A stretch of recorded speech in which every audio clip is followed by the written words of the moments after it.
Depois do levantamento de todos os processos de Paulo, sua defesa escolheu qual iria ser base de um pedido de habeas corpus. O processo escolhido estava em uma fase processual adequada, com boa atuação defensiva, e as contradições da vítima eram bem marcantes.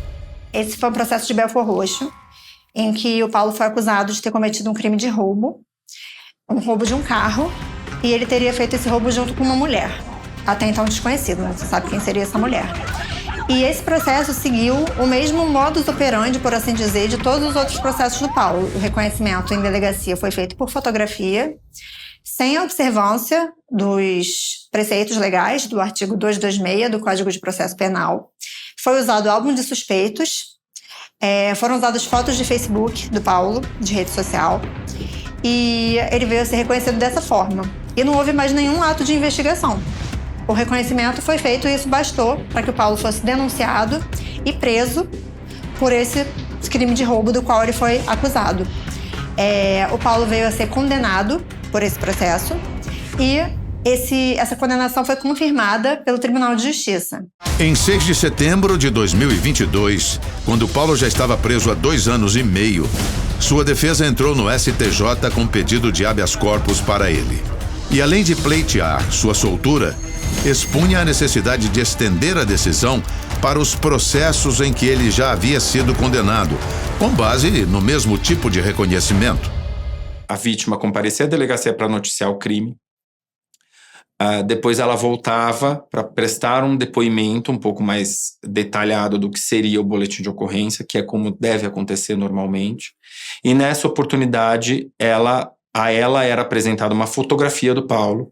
Em alguns casos, a vítima foi induzida a reconhecer uma fotografia do Paulo que estava que estava pregada no mural de suspeitos da delegacia.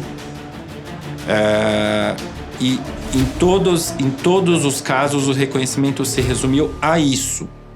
Após 3 anos e 2 meses de prisão, o Superior Tribunal de Justiça ia julgar o pedido de habeas corpus impetrado pela defesa de Paulo. Para ele, no entanto, a notícia não servia para diminuir seu desânimo. Perdi minha família, não ia mais sair daquele lugar, que era muito processo, muita coisa. Já estava sentenciado a 56 anos de cadeia. Como é que eu vou sair? Nunca. E não parava de chegar a citação, fórum e sentença. Eu tinha perdido a esperança já. Assim, eu tentava conversar com meu irmão, falar como estavam os filhos deles aqui fora. A filhinha dele, na época, quando ele foi preso, ela tinha 1 aninho. Então, ela, era bebezinha. Eu falava, agora ela já tá andando, ela já tá falando algumas coisinhas, pra ver se animava ele, né, de alguma forma.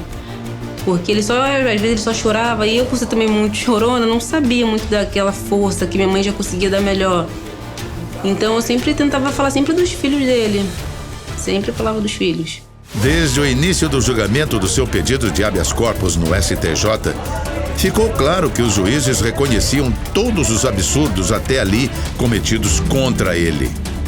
E a partir de um inicial roubo que estava sendo investigado, foi exibida uma foto do Paulo Alberto, que constava do mural da delegacia, de um álbum de suspeitos, e a vítima, não se sabe exatamente como, mas provavelmente por algum tipo de sugestão, indicou Paulo Alberto.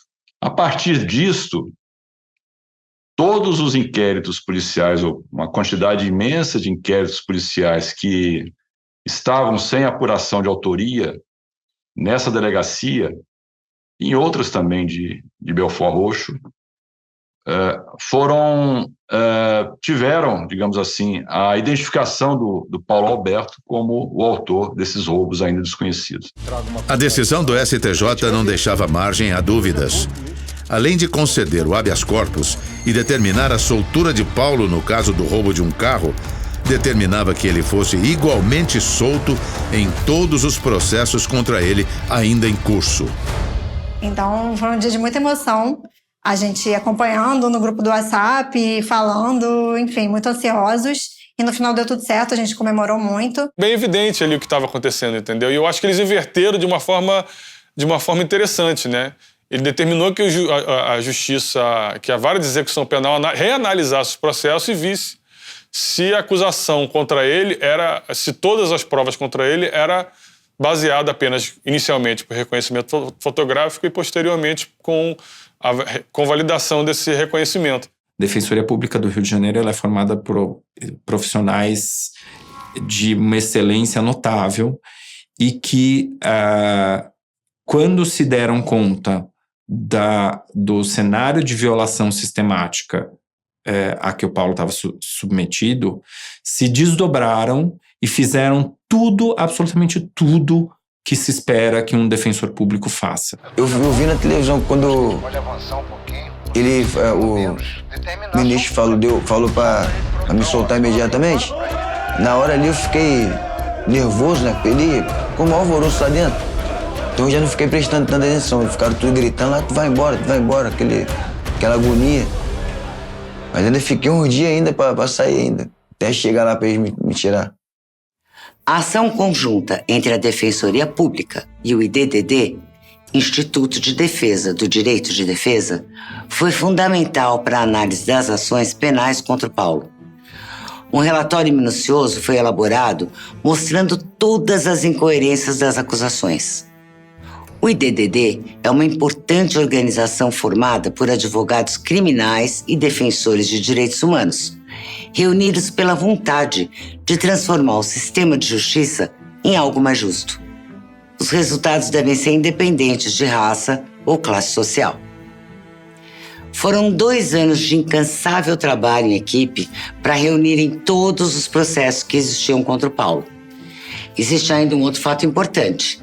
Segundo a estatística da própria Defensoria Pública, 8 em cada 10 presos injustamente por reconhecimento fotográfico são negros.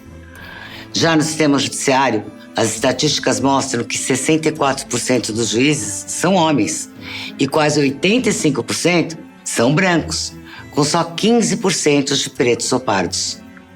Para os ministros do STJ, o caso ainda indicava racismo estrutural e revelava graves problemas do sistema penal. O dia que eu saí da prisão, eu saí meio atordoado. E eu doido pra ver logo a saída pra sair dentro daquele lugar. Quando eu cheguei na cancela assim, já vi os 2 polícias. E falaram comigo, falou que meus parentes estavam ali fora, pra me ficar tranquilo. Aí foram, pegaram o papel e já vi logo minha mãe, minha irmã. Uma felicidade danada. Na hora que o Paulo saiu, aí eu tava ali aguardando, né? Eu e a irmã dele, a Paula. A gente tava esperando ele vir. Quando ele veio, aí já a gente se abraçamos, né? Ali foi um momento muito... Não tem nem explicação. Foi uma coisa muito, para mim, maravilhosa. Eu sempre abraçava meu filho lá dentro. E ver abraçar meu filho fora, para mim, foi uma coisa muito importante.